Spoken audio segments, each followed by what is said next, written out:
Welcome to Knit to Cultivate to. This is primarily a fiber arts podcast, but I get up to all kinds of shenanigans while homeschooling my kids. My name's Emily Wood, and I live in Midland, Michigan with my husband Colin and our two kids, Elias, who's in 6th grade, and Stella, who's in 2nd grade. Welcome. If this is your first time, welcome. If you're a returning visitor, thank you so much for coming back. I'm really glad you're here. I just have a few announcements before I get into all of the projects I'm working on. The first one is a giveaway for you guys. In episode 10, the last episode, I announced that I found some mini skeins. Oh, hang on. I found some mini skeins that I meant to give away to you guys and never did. So I'm going to show you the yarn again real quick. There are these two blues. There is this kind of golden, but there's these pops of purple in it that are very subtle that you can't see. It was a over dye project. And then lastly, a gradient, neon gradient set. And these are all, I think these are super bulky. I will definitely look before I ship them out. And I think these are worsted. And this one as well. But those are to give away to you guys.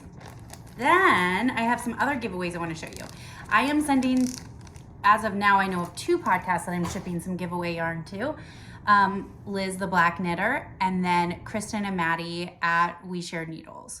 So these packages are gonna go to them. And first, I'm gonna show you the 3 non-coordinating mini skeins.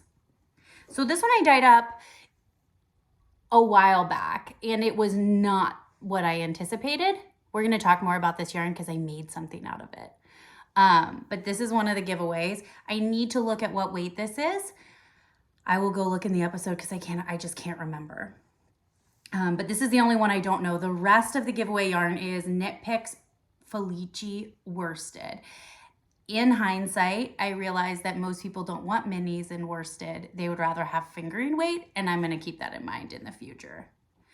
This one is seafoam green with orange speckles, which makes me think of a koi pond.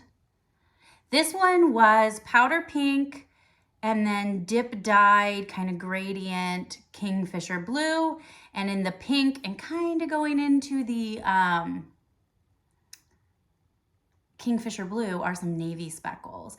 I'm also going to show a picture. I'm going to do both of these that I just did real quick. I took a bunch of pictures of them in the hank that I dyed and then in a cake as I caked it up before I did minis. I made 1 yard mini skeins. Oh, I love this one. This one might be my favorite of all of them. Keep in mind, so when you dye yarn, you have a hank, so a big circle. However, whatever the diameter is, if you're not rescanning that at the same diameter, it's not going to look the same in the skein as it did when you dyed it. So I've seen a lot of, sometimes when you reskein it, it looks like a completely different skein of yarn. And that's what I knew would happen with these mini skeins. You wouldn't be able to see what I was going for. So I have a few pictures that I wanted to illustrate with. Oh, I guess I had 3 I already showed you. Okay, the next set, I wanted to try a coordinating set. I'm gonna try and hold it all up at the same time. I wanted to try a coordinating set for the first time, and I just love how this turned out. There are some things I did that I kind of thought I messed up and it didn't go the way I planned, but overall this is amazing.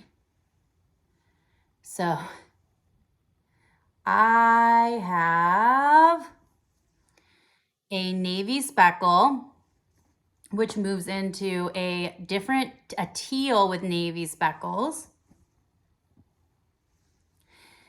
Teal and purple, kind of just not hand painted. It was kettle dyed, but low immersion.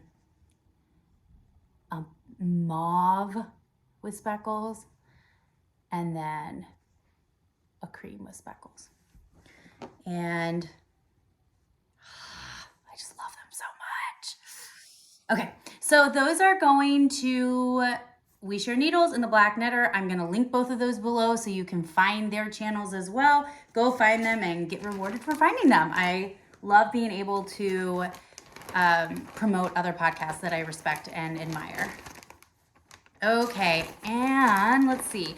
Oh, the other thing I have to tell you about is my collaboration with the Woolen Homestead. My friend Tiffany here in Midland, her poor dog Ella got sick and we had to reschedule. So we are recording as of now on August 4th. We're doing some fun nature weaving where we use natural resources from my backyard. From my backyard and weaving cotton, and we're going to use the natural wood as frames and then kind of do some different shaped weaving for wall hangings and things like that. We'll see. I've got some lofty Pinterest inspiration, so we'll see how it actually turns out. Lastly, my Patreon is going to get a huge shakeup. I've been talking to quite a few people and I feel like I've learned quite a bit over the last 6 months. So as of right now, everything's as is, but it will be getting a big major shakeup. Honestly, I just don't dye that much yarn, and getting to my dye studio is going to be a lot harder, I think, during the school year. So I have a few other ideas for segments and things like that I want to go through, and yeah, so I'm going to go through that and get everything set up before school starts so that it's up and running. And that is all the announcements. Wow, 6 minutes of announcements. Let's get moving. So my go-to vanilla sock, like I've said, or one of the 2 patterns is the Rose City Rollers. I've been working on a few pairs of socks for my daughter, and I finished, let's see, I have the Knit Picks Felici test dye. I thought it was test pattern. I don't know, test dye is what I wrote down. I'll check if that's correct. These are the small size, and I just went down to US size 1 from 2 from my gauge loosening up. And I finished this pair and immediately cast on another pair in Hot Shot. I got one done, and I'm on the foot of the second one. These go really fast. They're 28 stitches and they just go really fast. She has a short foot. I mean, look, it's like a super short foot. Honestly, it's not that much shorter than mine, which is really funny. I do it by stripes so I can tell like about how much yarn.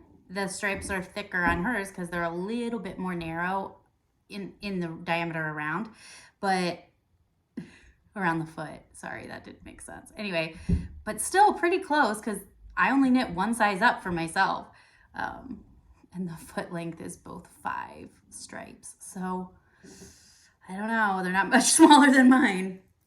But yeah, I have those going, and Stella, these are her first pair of socks that I've knit her because little kid socks, they just go through them so quickly.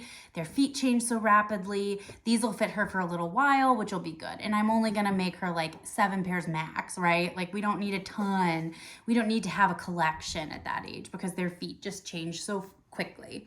But she's really excited, and I told her she had to wait until I recorded so she could have them. So she's going to be really happy when I'm done. Okay. I have a pretty finished object, almost. It just needs blocking. All ends are woven in. But I finished the epernay by Thea Coleman, which is $8 US. I'm using Plymouth Homestead Tweed in Plumberry. I finally remember the day I finish it what the color is. I left off and I was on the second sleeve. I have all the ends woven in, and I just need to block it and get it to the yarn shop. But oh, I love it so much. It's oversized. It'll be more oversized when I block this out. The texture pattern on the sleeves. Oh, just love how these cables look too. Yeah. Anyway, love it. Love the pattern. This is it's a shop sample for Stranded Yarn and Coffee here in Midland, and they have a yarn crawl. They have a yarn crawl this weekend, I think. I'm not going because I need to shop from stash pretty heavily. it's getting to the point where it's stressing me out. Anyway, so there's a yarn crawl, and this will be there. You can go, if you visit Stranded, which is one of the stops on the yarn crawl, you can see it. Okay. The next thing I made was the Get It Girl bra top by Laura Riker, which is $5 US, and I use Knit Pick Bear Stroll Worsted that I dyed earlier at the beginning of the podcast, I think is when I talked about it. But I showed it to you earlier, I just don't have it. So this is a bralette. Yeah, this is the front. This is a bralette. Honestly, it goes about 3.5 inches down from my bust. So, and I have a really short torso and a very narrow waist. So it hits right at my waist. It hits very well on my waist. I don't wear crop tops a lot. That's not even true. I wear a lot of crop tops. They just look like regular shirts on my short torso. But I don't wear a lot of actual cropped shirts on my body. So this was out of my comfort zone. But I'm really excited about it. It fit really well. We'll see if I get the courage to put a picture of it up without the top on it. But because I plan on having something over this. The inspiration for a bralette was from the We Grow Wild podcast. If you haven't watched it, it's fabulous. She's so cute. And she had on a bralette, not this bralette, but a bralette underneath the lacy Look at My Holes shirt by James Watts. And I was obsessed with the look. So I had this yarn that I knew was worsted and would make a good fun colored top. And I love this. It is so much fun. And this yarn wasn't what I wanted it to be at all. I was disappointed with it, and I had to put it away and give it some time and come at it with new eyes. And I'm really happy with it. So I'm really glad I came back to it, and I love this top. It fits really well, and I'm excited to see it with the neck, or the Look at My Holes shirt that I want to make for it. But we'll talk about that in plotting and planning. I talked about the Harry Potter one last time, and my kids really liked it. It doesn't hold up. So I finished another one. It flops now that they've played with it, but it was very sturdy, and I thought I packed it really good. But you can't pack it too much, or you can see the stuffing. Like, there's only so much you can pack it, right? Anyway, kind of a flop for what we wanted. They're super cute and decorative, and like, my son's just gonna put this in his room as a decoration, which I think is a great idea. But it wasn't what I thought I was. I shouldn't have expected, knowing crochet and knowing toys though. Like, I was overlooking the fact that it would not be very stable, and that would bother my children. So I should have anticipated the mistakes that I ran into. But anyway, regardless, I am going to use, so I have the brown and I have the black, both in Lion Brand 24/7 cotton. And I'm going to do another bow hat, I think, unless I see about a different sun hat pattern that I want to do. But I think I'm going to do another bow hat, and I talked about this. So a brown sun hat with like a black ribbon, a row of black at the bottom. Which I think will be really, really cute and simple and kind of elegant. But that's the plan for now. I got approval from my kids not to make the second one because it wasn't quite what we thought it would be. But again, they were very thankful and really liked it. It's just, it's not going to hold up to rough play. Like, they're going to play with it. It was fine. But the last project I'm currently working on is a French market bag by Alexandra Tavel, which is $4.50 US. And I thought I was stash busting. So I'm knitting away on this nice mesh, which is a great pattern. I really like it. And this is, dwindling a lot faster than I anticipated. Well, I need 3 of them and had 1. And I I just didn't read the pattern. There's no reason. So I think I need to go get some more of that. But I was so proud of myself for stash busting and not buying yarn and using stuff I had and things that would be useful. I realized that I took my friend's daughter to the lake the other day, and she sent a crocheted bag like this. And I was thinking, we need more bags for sand toys. These are perfect. So I'm making a bag just to throw sand toys in after we're at the water. And I was proud of myself for using stuff I already had, not going to the store, and I'll be at Joann's today getting 2 more. So good intentions, right? But yeah, so this is coming along really well, and I don't have any idea how the construction will change, but it's really sturdy. I really like this yarn. This is Lion Brand 24/7 cotton still. But yeah, not a stash buster if you have to go buy more yarn, right? But I'm really excited to see how this goes. I think it's going to make a really nice bag, and I don't think it's going to be my last one. Yeah. All right, so plotting and purchases. I feel like there was one thing I was just about to add to my purchase list, and now I forgot what I was thinking. Okay, I talked about dyeing yarn for the Mizarina, and I was going with Nebula Navy and Black Cherry. I started off dyeing the navy, and I went with a 1% solution, which to get deep navy, I would have needed at least 3 or 4, I would have guessed. But I wanted to see what it would look like first, and I ended up with this gorgeous denim. I love this so much. This is, so I think it's it might be fiber reactive dyes. I can't remember if it's an acid dye or a fiber reactive dye that I used as an acid dye. But this is on Knit Picks Capretta fingering, which has nylon, merino, and cashmere in it, and it's amazing. All right, and then so when I was dyeing this, a way to get good even yarn is to to not add acid at first. So I add my yarn into lukewarm water with the dye, let it soak, and slowly add heat so that it starts to set, but it's not gonna set and actually bind until you add an acid to it, and then add an acid after it has a really good time to penetrate into the yarn, right? And so that's what I did. I did a really good job with that. Completely exhausted the dye water, which is fabulous. Wasn't thinking at all, and then went to do the Black Cherry, realizing that reds strike fast, and that obviously Black Cherry is going to have some red base in it. And then also just that the acid was in it already. So it striked very quickly. It is much patchier. It is really pretty though. And I think it's gonna knit up very tonal and nice. But it is patchier, right? I actually don't hate the contrast. That's not the problem. The problem is how close in tone these are.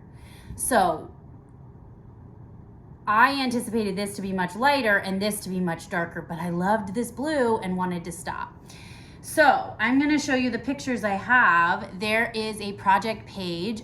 I'll link the project page to give them credit, but I don't know.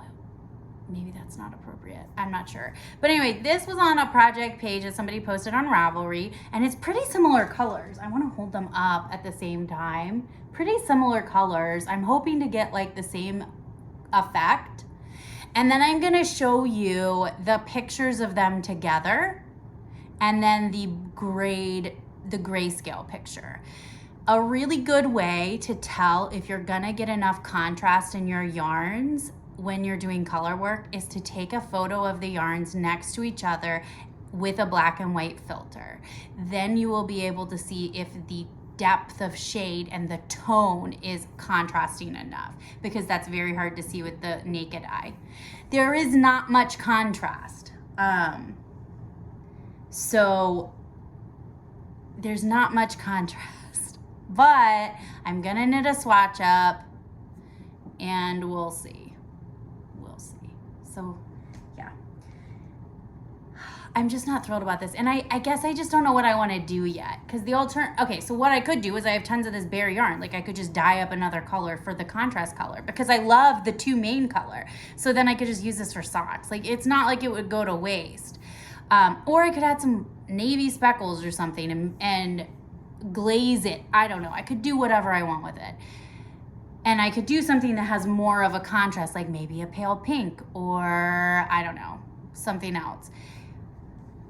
But this inspiration picture, I'm really liking it now, even though that's not what I was going for. So I really just don't know what I'm gonna do. This sweater needs 2 swatches. There is a yoke that is a color work with cables in between, and then a lace body. And so you need to swatch both of those. So I have to do swatches for that. And then I also have to do swatches. This is another one that ended up being dyed patchy. And this one I actually don't think I added acid, so I was kind of shocked about it. This doesn't look too bad. But this is another navy that is for the Timberline sweater by Jared Flood. And this is for my husband. I've had the yarn dyed for a while. There's 8 skeins of it. And I definitely pumped the brakes fast when I realized there were 3 swatches for that. So I'll have to work on those slowly and convince myself that that's what I want to do. Okay, and then, sorry, my computer is giving me a warning. Okay, sorry guys, my new light goes into my computer and I did not think about how that would make my computer die pretty quickly. Okay, moving on, I just talked about the Timberline. It needs 3 swatches, so I kind of pumped the brakes on that and I will have to motivate myself.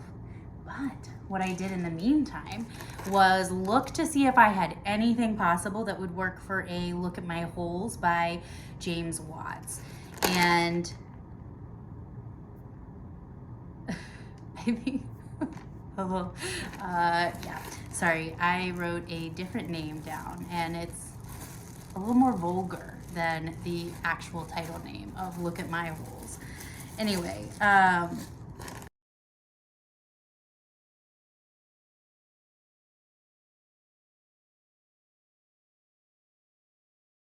just realizing it. I went to a Knit Picks warehouse sale years ago with my friend Jessie, and I bought a ton of this. What is it called? Knit Picks Luminescence. This is the Brave hand painted, and it is 100% silk. When I went, the lady at checkout told me that if I probably got 12 skeins of this, and she told me that the total cost of everything I got, which was a lot, would have been the price for this yarn full price because this was such a crazy clearance. So this is amazing. And I have had this, I have been planning on doing the On Fifth shawl with this for a while. So what I've done, but sorry, I had plenty extra. So I'm going to hold this double. The Look at My Holes takes sport weight yarn and this is lace. So if I hold it double, it'll be good and it'll be perfect. It's recommended to use like plant-based or like summer fibers. You don't want it to be tight against your body like wool with the elasticity. You want it to drape and have drape. And so this is gonna be perfect for it. And I think it's gonna, I don't know, we'll see. Maybe go with this a little bit. But I'm really excited about that, so I had enough extra. But another thing I was thinking about, I went ahead and put this yarn in a bag with a label for that shawl, the On Fifth shawl that I plan to do. And that way, it's ready to go. It's already in a bag with the pattern. I don't have to pick what pattern I'm doing. And I really should do that with more of the yarn I have in stash. Do a lot of you do that? I'm curious to know if other people, I'm moving more towards buying random skeins of yarn and buying for projects, obviously. I think there's like a period where knitters are like, oh, I love all these one skeins, and then they're like, ooh, I'm not using these as much. Like, I should plan more. And so we start planning for bigger projects, or not even bigger projects, just projects. But anyway, so I think I'm gonna go through some stash and, you know, just set aside and label and individually label, maybe have a bin of yarn in bags ready to go for projects instead of having that kind of stuff mixed in with the rest of my stash. So I think I'm probably gonna do an overhaul of that soon. The next thing I want to talk about is the Ginger Snap. I don't have the designer's name. I will put it up. The Ginger Snap baby sweater. I have a baby that's coming. Let's see. I want to say November, maybe. I need to look now that I'm saying this. But, and I love the mustard and the stripes. And the only thing I'm thinking about doing is I don't love the garter neckband. I kind of want ribbing. But other than that, I really love the sweater. And so I'm thinking of doing that, but I haven't landed on it. And that's a lot of planning. That's what? 2 adult sweaters, a baby sweater, 3 adult sweaters, although the lacy one is going to be pretty fast, and a shawl. So that's quite a bit of plotting and planning that I've had this week. Other things though, I found Burnett has macrame dyed yarn at my Joann's, and I hadn't noticed that before. I'm really excited about that. I have a few things I wanted to try with macrame cotton. And they're beautiful colors like mint and pale pink, just gorgeous. Then the other inspiration I got this week, tell me these are not delicious. That's not delectable, is that the word I wanted? I don't know. Core spun fairy lights. These are magical, absolutely amazing. So I saw these on Pinterest. I can wrap my head around it, but man, you would have to go so slow to have that kind of control with core spinning. But gorgeous, definitely on my inspiration list. And last thing I have an inkle loom that I have not used in years. And one of the things you can do with inkle looms is tablet weaving, which is where you have cards that have it's basically adding heddles to your inkle loom, and you turn them forward, backwards, whatever the pattern tells you to do, and it helps create designs in your weaving. You can buy tablets. They're like little squares with typically I would say 4 holes, 1 on each corner. Years ago, I decided to make my own. And so what I would do, these are a little weak, but I just take cheap cards from the dollar store, cut them to make them square, and punch holes in them. And I think I used like a deck of cards the first time I did this. Cannot find the tablets, the weaving things now though. And these I think I might glue together. There's a glossy side and like a paper side. So having the glossy side out might make them more durable and they'd be thicker. I haven't decided what I'm going to do yet, but I'm going to make another set of tablet cards to hopefully pull out my inkle loom and make some straps for bags and things like that. But I wanted to share that tip because I know that's not my trick. That is something that I picked up from a blog or something years and years ago. But I wanted to share that tip because it's pretty good. It's a really good hack. And I got that pack of flashcards at the dollar store for $1. So $1.25 now, but $1.25. So dirt cheap, way cheaper, making it, more accessible. So if that is not something in your budget right now, this is a really nice hack. Okay, I think I talked plotting and planning a lot. Let's move on. All right, so for personal learning, I actually don't have a ton. Man, I feel like I talk about half the things I bring over here to talk about. Anyway, the AI 2041, I've been talking about this on and off. I'm ditching this book, guys. Honestly, I just don't care. I know that's awful, but like I'm uninterested in AI technology. Like it's kind of cool I'm interested in a sci-fi way, kind of, but it's just not. I could read about dry genetics all day. This just isn't my thing. So I am abandoning this. I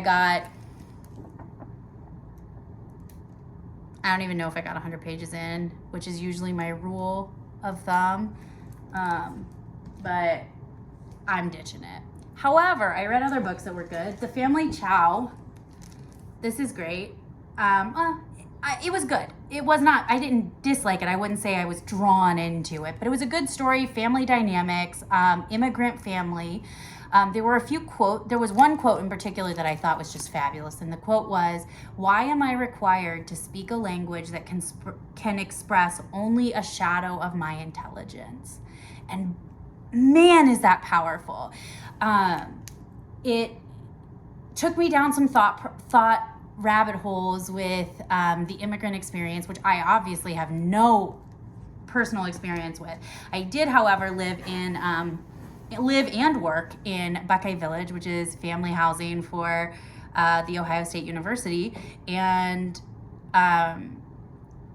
basically the majority of the population were immigrants as well.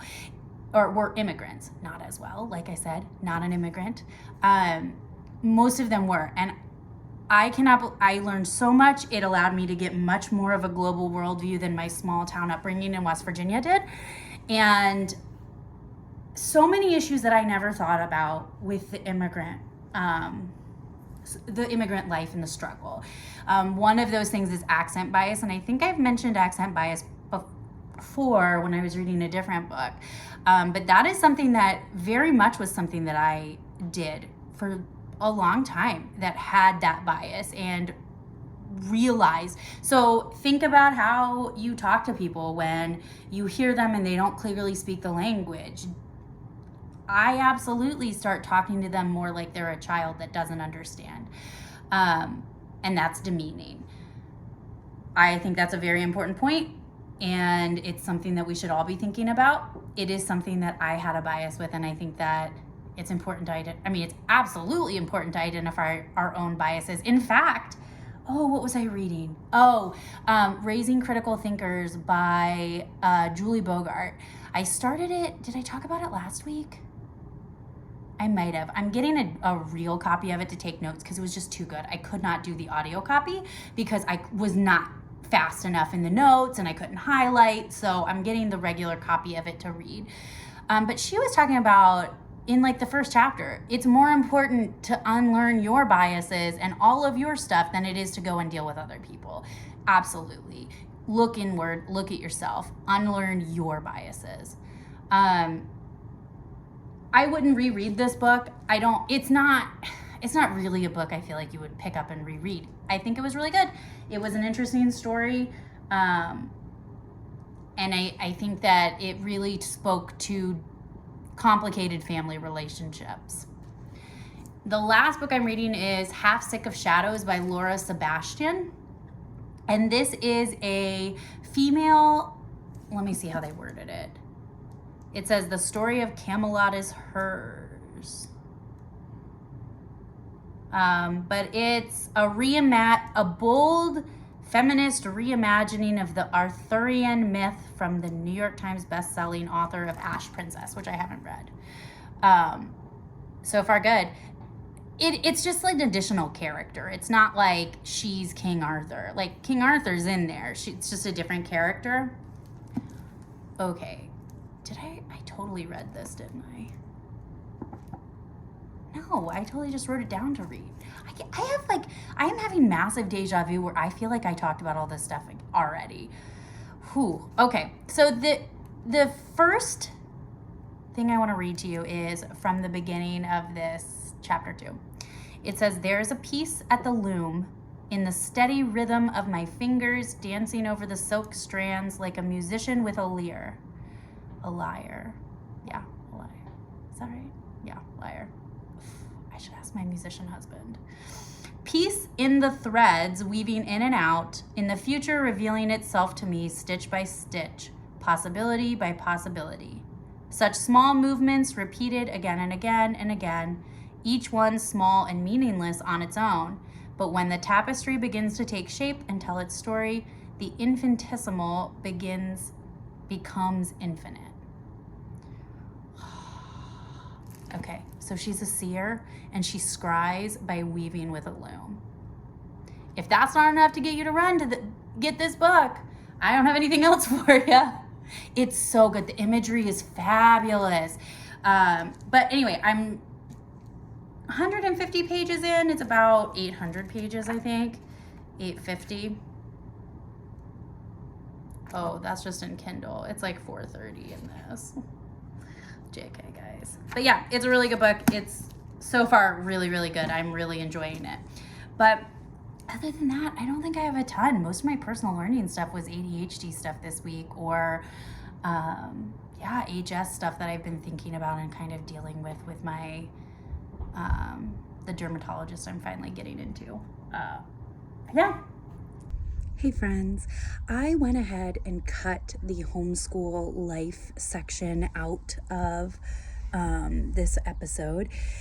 Honestly, our homeschool life is very low-key right now. It's summer and we take summer. So we don't have a lot of activities we're doing or any science experiments or anything really fun to share with you guys. I'm in the planning stages for next year. I have most of our curriculum done. I'm just working on unit studies for our extracurriculars for throughout the year, and usually I just focus on like social justice topics that I want to talk with the kids, or kindness, how to be good friends, consent, body autonomy. A lot of that type of stuff is what our unit studies typically are. But I also realized that a lot of that section ends up just being things I want to talk about, and maybe are not the things that you're interested in. So I would love some feedback on the things you like, on the things you don't like. I absolutely will keep talking about books I'm reading. So many of the books I read are related to homeschooling and homeschooling pedagogy that it is related to the type of homeschool topics that I talk about more during the school year when we're homeschooling. Anyway, I am very thankful that you guys have stuck around so long, but I'd like to hear what you want and what would make the podcast better for you. Anyway, thank you for joining, and I'll see you next time.